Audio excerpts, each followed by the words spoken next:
Hello everyone! Welcome sa aming vlog. Ngayon ay magta-time travel tayo sa kasaysayan ng Pilipinas mula kay Pangulong Emilio Aguinaldo hanggang kay Pangulong Rodrigo Duterte. Exciting to kasi bawat Pangulo may sariling kwento, ambag at aral na pwede nating matutunan. Hindi lang sila pangalan sa libro, kundi mga leader na nagbigay direksyon sa bansa.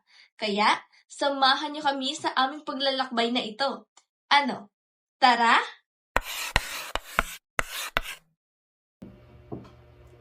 Si Emilio Aguinaldo ay nagsimula ng kanyang pagsaserbisyo sa bayan sa murang edad ng 17 bilang kabesa de barangay at kalaunan ay naging kapitan munisipal sa edad na 26. Ang kanyang dedikasyon sa kalayaan ay nag-udyok sa kanya na sumanib sa masonry at kusang sadyain si Andres Bonifacio upang pumanig sa kanipunan. Bilang pinuno ng pangkat Magdalo, pinangunahan niya ang mga makasaysayang tagumpay sa Kawit, Imus at Binakayan bago itinalagang Pangulo ng Pamahalaang Revolusyonaryo sa Kapulungang Tejeros. Bagaman lumagda sa Pack of Biak na Bato dahil sa paniniwalang hindi mapagtatagumpayan ang digmaan noong panahong iyon, hindi rito nagtapos ang kanyang adhikain.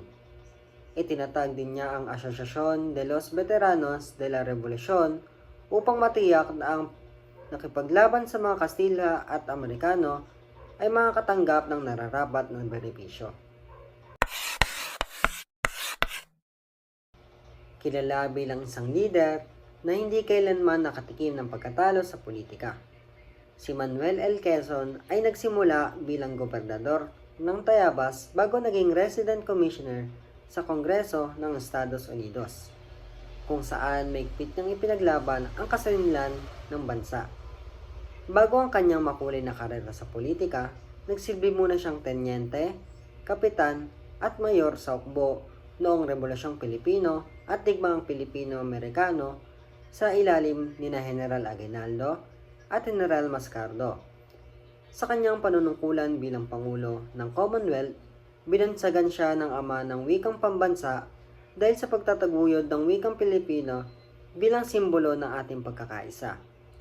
Sa kabila ng kanyang karamdam na tuberculosis, nanatili siyang matatag na simbolo ng diplomasya hanggang sa kanyang huling hininga sa New York noong 1944.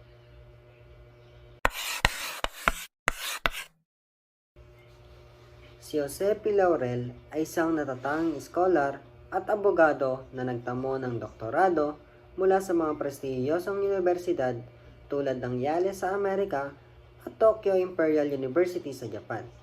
Sa gitna ng pananakop ng mga Hapones, inatasyan siya ni Pangulong Quezon na makipagsundo sa mga dayuhan sa layuning mailigtas ang mga kababayan mula sa mas malalang panganib. Bagaman pinaratangan ng ilan bilang isang kolaborator o taksil, ang kanyang pananatili sa bansa sa kabila ng kakayahang lumikas ay isang sakripisyo upang magsilbing kalasag ng mga Pilipino. Bilang isang eksperto sa batas, siya ang may akda ng Constitutional Law of the Philippines at nagsilbing pansamantalang chairman ng Constitutional Convention. Sa kabila ng tangkang pagpatay sa kanya noong 1943, nagpatuloy siya sa paglilingkod at kalaunan ay tinatag ang Lyceum ng Pilipinas at ang Philippine Banking Corporation. Si Sergio Osmeña ay ang ika-4 na presidente sa Republika ng Pilipinas. Siya ay pumasok sa pamumuno ng isang napakahirap na panahon na kung saan ang World War II ay nagaganap. Matapos pumanaw ni Manuel L. Quezon, siya ang nagpatuloy ng pamumuno sa pamahalaang Commonwealth. Isa sa kanyang mabuting pamumuno ay ang pagpapatuloy ng laban ng Pilipinas kasama ang mga Amerikano na nagbigay pag-asa sa mga Pilipino na muling makamit ang kalayaan. Bagamat hindi siya ang palaging nasa spotlight katulad ng ibang presidente, ipinakita niya ang katahimikan at katatagan ng isang leader na handang kumilos kapag kinakailangan. Ang kanyang pamumuno ay nakatuon sa pagkakaisa at sa kabila ng gulo ng digmaan ay nagawa niyang panatilihin ang tiwala ng mga Pilipino sa pamahalaan. Ang kanyang pamumuno ay naitawid ng bansa sa krisis. Ang kanyang estilo ng pamumuno ay bagamat tahimik ngunit epektibo at nagbigay ng matibay na haligi para sa muling pagbabalik ng kalayaan ng Pilipinas. Si Manuel Rojas ay ang ika-5 presidente ng Republika ng Pilipinas. Ngunit siya ang unang pangulo ng Malayang Republika ng Pilipinas noong taong 1946. Isa sa kanyang mabuting pamumuno ay ang pagbibigay direksyon sa bagong yugto ng bansa, mula sa digmaan tungo sa muling pagbangon ng Pilipinas. Sa kanyang pamumuno, nagsimula ang rehabilitasyon ng ekonomiya at ang pagtatag ng mga programang pang-ekonomiya para sa muling pagbangon ng bansa. Pinahalagahan niya ang muling pagbangon ng mga Pilipino at nagsisilbing bridge builder na nagdala sa bansa mula sa digmaan patungo sa bagong republika. Sa kabila ng hamon ng ekonomiya at relasyon ng Amerika, nagbigay siya ng malinaw na direksyon para sa isang bagong simula. Ang kanyang pamumuno ay nagbukas ng bagong kabanata sa kasaysayan ng Pilipinas. Bagamat mahirap ang sitwasyon, nagawa niyang itaguyod ang mga hakbang para sa muling pagbangon, na nagbigay pag-asa sa mga Pilipino na ang bansang Pilipinas ay muling makakabangon sa pagkawasak ng digmaan o ang World War II. Si Elpidio Quirino na siyang ika-6 na presidente ng Pilipinas ay nagpatuloy ang pamumuno matapos pumanaw si Manuel Rojas. Isa sa kanyang mabuting pamumuno ay ang pagtutok sa ekonomiya at mga infrastruktura na nagbigay ng mga trabaho at pag-asa sa ating mga manggagawang Pilipino. Sa panahon ng hirap at gulo, pinili niyang magbigay focus sa mga proyektong makakatulong sa muling pagbangon ng bansa. Nagsulong siya ng mga reforma sa kalakalan at transportasyon na nagbigay ng maayos ng daloy para sa pag-angat ng ating ekonomiya. Hinarap din niya ang Hukbalahap movement at sa pamamagitan ng matibay na depensa, pinatili niya ang kapayapaan sa Luzon. Ang kanyang pamumuno ay nagpakita ng determinasyon na protektahan ang ating bansa mula sa anumang uri ng kaguluhan. Siya ang reconstruction manager na tatawagin sa ating bansa na nag-ayos ng giba at muling tinayo ang pundasyon ng ekonomiya at lipunan. Sa kanyang pamumuno, nakapagsimula ang bansa ng mga proyekto para sa muling pagbangon mula sa digmaan na nagbigay direksyon tungo sa mas matatag na kinabukasan na makakatulong sa ating bansang Pilipinas. Ramon Magsaysay ang ating ika-7 Pangulo noong 1953 hanggang 1957. Sa personal information niya naman, si Ramon del Fierro Magsaysay, ang kanyang buong pangalan, ay ipinanganak noong Agosto 31, 1907 sa Giba, Zambales. Anak ni na Ezequiel Magsaysay at Perfecta del Fierro. Nag-aral siya sa mababang paaralan ng Castillejos, Zambales Academy. Mechanical Engineering naman sa University of Philippines noong 1927 at Bachelor of Science in Commerce sa Jose Rizal noong 1932. Siya ang unang pangulo na ipinanganak sa ika-20 siglo at namatay siya sa plane crash sa bundok Manunggal, Cebu noong Marso 17, 1957 sa edad na 50 o 50. Dako naman tayo sa mga programang inilahad niya at mga nagawa. So dito, kampiyon ng masa. Nakilala siya dahil binuksan niya ang pintuan ng Malacanang sa lahat ng ordinaryong mamamayan upang direktang marinig ang kanilang mga problema. Pangalawa, ang Land Reform Act of 1955 o Republic Act 1400. Isa sa pinakamahalagang programa niya. Nagbigay ito ng pagkakataon sa mga magsasaka na magmay-ari ng sariling lupa. Pangatlo, ang National Resettlement and Rehabilitation Administration o NARA. Inilipat at binigyan ng lupa ang mga walang lupang magsasaka, lalo na ang dating miyembro ng Hukbalahap. sa Mindanao at Palawan. Pang-apat, ang Agricultural Tenancy Act of 1954 or Republic Act 1199 na layong pinoprotektahan ang karapatan ng mga tenant farmers laban sa pang-aabuso ng mga may lupa. Patagumpay rin na anti-hook campaign bilang kalihim ng depensa na hikayat niya ang libong-libong hukbalahap na sumuko at nagbalik loob sa gobyerno. Personal na tumanggap siya ng pagsuko ni Luis Taruk. At last, ang itinatag ang President's Action Committee on Community Development o PACD para sa mabilis na tulong sa mga barangay. Dahil dito, siya ay isa sa mga pinakamalinis na pangulo sa kasaysayan ng Pilipinas. Na si Carlos P. Garcia o ikawalong pangulo noong 1957 hanggang 1961. Sa personal na impormasyon, si Carlos Polestesio Garcia ay ipinanganak noong Nobyembre 4, 1896 sa Talibon, Bohol. Anak ni Policarpio Garcia at Ambrosia Polestesio. Siya ay isang kilalang Makata at tinuguriang prinsipe ng panaluan ng Visayas. Nag-aral sa mababang paaralan ng Talibon Provincial High School ng Cebu, Silliman University at Bachelor of Laws sa Philippine Law School noong 1923. Naging guerrilla fighter laban sa Hapones. Namatay siya noong Hunyo 14, 1971 sa edad na 74. Dako naman tayo sa mga programang inilahad at nagawa niya. Una, ang Filipino First Policy. Pinakamahalagang programa niya dahil nabigyan prioridad sa mga Pilipino sa lahat ng aspekto ng ekonomiya, negosyo, trabaho, at puhunan kaysa sa mga dayuhan. Ito ay naglalayong makamit ang tunay na economical na kalayaan. Pangalawa, ang austerity program. Dito, hinimok niya ang simpleng pamumuhay na pagtitipid sa gobyerno at matinding paglaban sa korupsyon at labis na paggastos. Natapos ang Japanese War Reparation Agreement. Dito naman, nakatanggap ang Pilipinas ng $550 million mula sa Japan bilang kabayaran sa pigsala ng digmaan. Pangapat, ang Republic Cultural Awards. Dito, pinalakas at pinagkalooban ng pagkilala ang mga Pilipinong artista, manunulat, musikero at siyentipiko.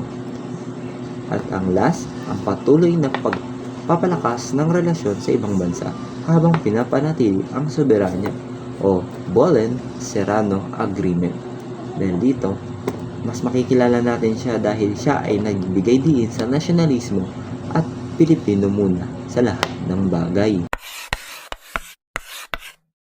Diosdado Macapagal, ang ikasyam ng Pangulo ng Pilipinas. Siya naman ay nagsilbi sa taong 1961 hanggang 1965. Dako naman tayo sa personal na impormasyon. Si Diosdado Pangan Macapagal ay pinanganak noong September 28, 1910 sa San Nicolas, Lubao, Pampanga. Anak ni Urbano Macapagal at Romana Pangan. Nag-aral sa mababang paaralan ng Lubao, Pampanga High School at Associate sa Arts sa UP at Bachelors of Law sa University of Santo Tomas noong 1936. Kilala bilang The Incorruptible dahil sa kanyang matatag na laban sa katiwalian. Namatay nga lang siya noong Abril 21, 1997 sa edad na 87. Dako naman tayo sa mga programang inilahad at nagawa. Dito naman sa Agriculture Land Reform Code of 1963 o Republic Act 3844, isa sa pinakamahalagang batas sa kasaysayan. Nag-abolish ito ng shared tenancy problem systems at naglalayong gawing may-ari ng lupa ang mga magsasaka. Ito ang unang komprehensibong land reform law ng bansa. Pangalawa, ang The Control Program. Inalis ang mga control sa foreign exchange upang mapalaya ang piso at mapalakas ang export at ekonomiya. Pangatlo, Emergency Employment Administration o EEA o EEA. Inilikha upang bigyan trabaho ang libo-libong walang hanap na buhay. Pangapat, binago ang Araw ng Kalayaan mula Hulyo 4, American Independence Day, tungo sa Hunyo 12 noong 1898 Declaration na maalala natin kay Emilio Aguinaldo. At panglima, ang MAPHILINDO. Itinatag ang samahan ng Malaysia, Philippines at Indonesia, precursor ng ASEAN. Sa pang-anim naman, formal na inangkin ng Pilipinas ang Sabah batay sa makasaysayang karapatan. At ang huli, mahigpit ng kampanya laban sa korupsyon at smuggling.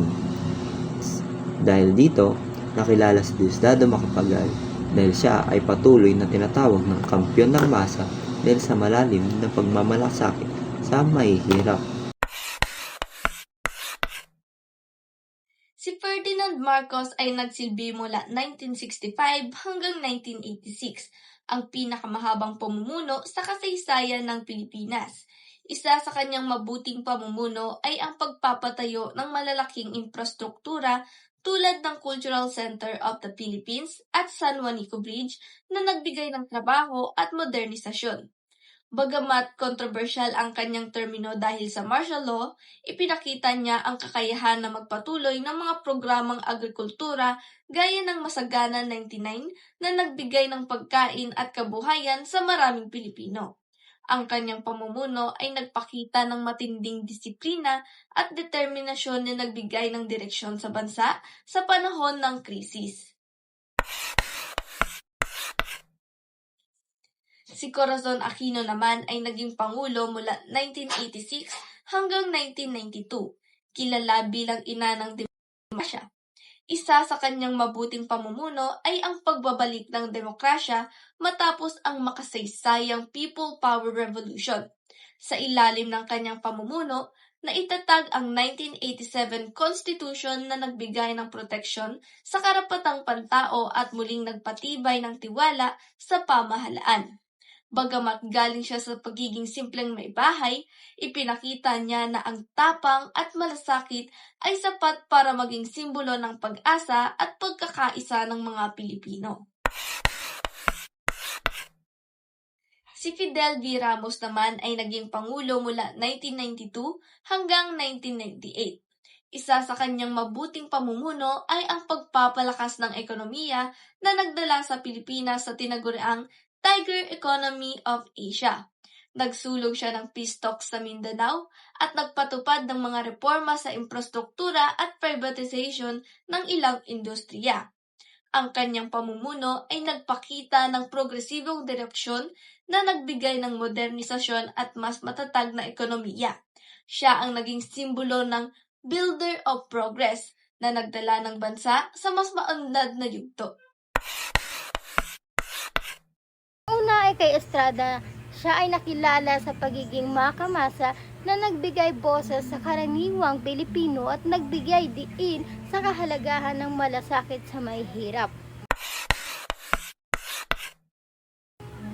Ikalawa ay si Arroyo, ay nagpakita ng matatag na pamumuno lalo na sa larangan ng ekonomiya kung saan napalakas ang ilang sektor kahit may mga krisis na kinaharap ang bansa. Ikatlo naman ay si Aquino. Siya ay nakatuon sa malinis na pamamahala sa ilalim ng daang matuwid na naglalayong sugpuin ng korupsyon at ibalik ang tiwala ng mga mamamayan sa gobyerno. Panghuli naman ay si Rodrigo Duterte na nakilala sa kanyang matapang at mabilis na pagpapasya lalo na sa kampanya laban sa kriminalidad at ilegal na droga. Sa kabuuan, makikita na ang mabuting pamumuno ay hindi lamang nasusukat sa estilo, kundi sa kanyang kakayahang tumugon sa pangangailangan ng mamamayan at pagdala ng pagbabago sa lipunan. Ipinapakita rin ng ating kasaysayan na bawat pangulo ay may kanya-kanyang hamong politikal, ekonomikal at panlipunan na kinaharap. Ang kanilang mga desisyon ay may pangmatagalang epekto sa bansa. Halimbawa na lamang dito ay ang mga programang pang-ekonomiya, kampanya laban sa korupsyon at pagpapanatili ng kaayusan ay may direktang impluwensya sa kalidad ng buhay ng mga Pilipino. Gayunpaman, mahalagang tandaan na hindi perpekto ang anumang pamumuno. May mga issue at kontrobersya din kaagipat ang kanilang administrasyon. Ito ay nagpapakita ng pagsusuri sa kasaysayan ay dapat balanse. Kinikilala ang mabuti, ngunit sinusuri rin ang pagkukulang. So, batay sa ating natutunan, dapat ang pagpili ng leader ay dapat may integridad, kakayahan at malasakit sa bayan. Dapat pag-igtinghin ang transparency at accountability upang maiwasan ang katiwalaan. Pangatlo, palakasin ang edukasyon ng mamamayan upang maging mas mapanuri sa pagpili ng leader. Ika-apat ay isulong ang pangmatagalang plano sa ekonomiya, kalusugan at seguridad upang maging handa sa mga hamon sa hinaharap. Panghuli naman ay hikayatin ang pakikilahok ng kabataan sa mga usaping panlipunan at pampolitika. Dahil sila ay ihahanda sa kinabukasan upang maiwasan ang paulit-ulit na problema, kailangan pag-aralan ang ugat ng mga issue tulad ng kahirapan, korupsyon at kakulungan sa oportunidad. Sa pamamagitan ng maayos sa pamamahala at aktibong partisipasyon ng mamamayan, mas magiging handa ang ating bansa sa mga posibleng krisis sa hinaharap. So, bakit nga ba natin kailangang pagtulungan o magtulong-tulong? Dahil ang epektibong miyembro ng isang pangkat ay mahalaga sa pagbuo ng mas malalim na pagsusuri. Sa pamamagitan ng pagbabahagi ng ideya, pakikinig sa opinyon ng iba, at pagtutulungan, mas nagiging malinaw ang pag-unawa sa kasaysayan at mas nagiging makabuluhan ang mga solusyon na nabubuo. So, sa video na ito ay tatapusin ko ito sa isang konklusyon na kung saan sa pag-aaral ng pamumuno ng mga naging pangulo, mas mauunawaan natin kung paano nahuhubog ang bansa. Ipinapakita nito ang mabuting pamumuno kasama ng aktibong mamamayan ay susi sa pag-unlad ng Pilipinas. Ayan, natapos na natin ang kwento ng mga pangulo mula kay Pangulong Emilio Aguinaldo hanggang kay Pangulong Rodrigo Duterte. Bawat isa may kanya-kanyang pamumuno at kontribusyon. Bago tayo mag-end ng vlog natin ay syempre, ano muna yung natutunan natin sa ating time travel? Time travel yarn! Ako, napagtanto ko na ang pamumuno ay hindi lang tungkol sa kapangyarihan, kundi sa malasakit, sakripisyo at pagbibigay ng pag-asa sa mga Pilipino. At kung tatanungin niyo ako kung sino ang best president para sa akin, si Ramon Magsaysay. Kasi siya ang leader na tunay na nakapag-ugnayan sa masa, nagbukas ng Malacanang para sa kanila at pinakita na ang pamumuno ay dapat malapit sa tao. Ang saya ng trip na to, parang roller coaster ng history. Pero ang ending natin ay hindi lang goodbye, kundi reminder na ang kasaysayan ay buhay na aral. Salamat sa pagsama sa aming makabulahang time travel sa kasaysayan. Hanggang sa susunod na vlog, sama-sama ulit tayong magkwento at matuto. Yun lang! Bye!